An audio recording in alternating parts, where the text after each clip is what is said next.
1 Petrus 5 ayat ke-8. Kita baca sama-sama.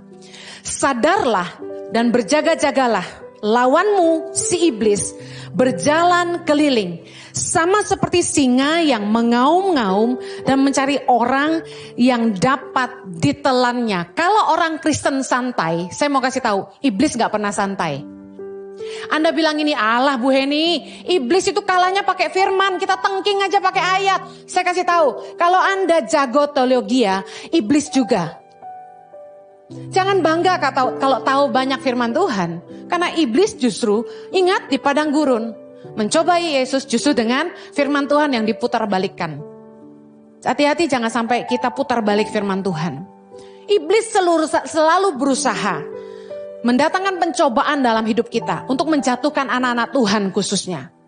Tentu untuk membawa pasukan-pasukan untuk ikut dia ke neraka. Tapi dengar baik, iblis tidak bisa mencobai kita kalau kita belajar firman Tuhan dan mempraktekkannya dalam hidup kita. Menguasai keinginan dan hawa nafsu kita.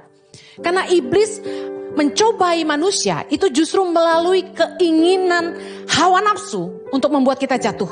Yakobus 1 ayat 13 sampai 15. Apabila seorang dicobai, janganlah ia berkata, pencobaan ini datang dari Allah.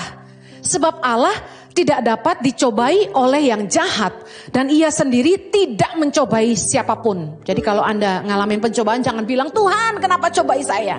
Ayat 14, tetapi tiap-tiap orang, baca sama-sama, dicobai oleh keinginannya sendiri. Karena ia diseret dan dipikat olehnya. Ayat 15, dan apabila keinginan itu telah dibuahi, ia melahirkan dosa. Dan apabila dosa itu sudah matang, ia melahirkan maut. Perhatikan kata kuncinya. Rasul Paulus menuliskan, tiap orang dicobai oleh keinginannya sendiri. Iblis itu tahu nggak kerinduan Anda? Kira-kira iblis tahu nggak apa yang menjadi desire, keinginan terbesar Anda? Iblis tahu nggak kira-kira?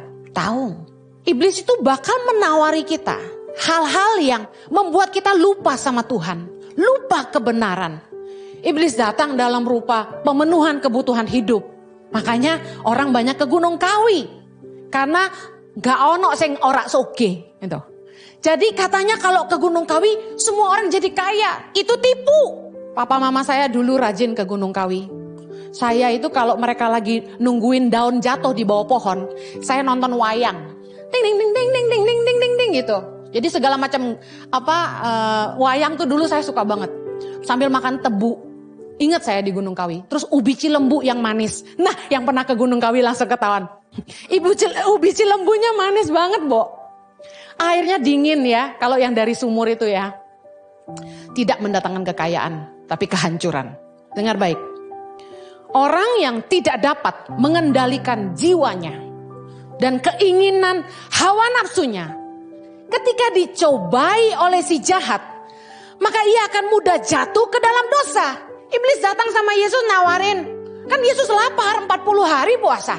Ditawarin yang paling manusia butuhkan waktu lapar tuh apa? Makan. Ubah batu jadi roti. Kemudian iblis nawarin lagi apa? Ayo naik ke bubungan. Kalau kamu terjun, kamu gak akan jatuh kan? Ada malaikat datang kamu. Bicara soal pride. Kemudian bilang gini, tunjukkan seluruh pemandangan-pemandangan keindahan dunia. Kalau kamu sujud menyembah aku, semuanya ini jadi milikmu. Kalau itu Anda yang dicobai, saya yakin Anda langsung bilang gini. Gelem? Gelem. Mau? Mau. Siapa yang gak mau kaya? Ayo, ada yang berani bilang gak mau kaya? Katanya pria itu kalau lapar jadi emosian ya. Jadi pria itu kalau mau mikirnya tenang katanya harus makan dulu. Kita ini kebanyakan manusia dipimpinnya sama perut. Dan iblis tahu itu.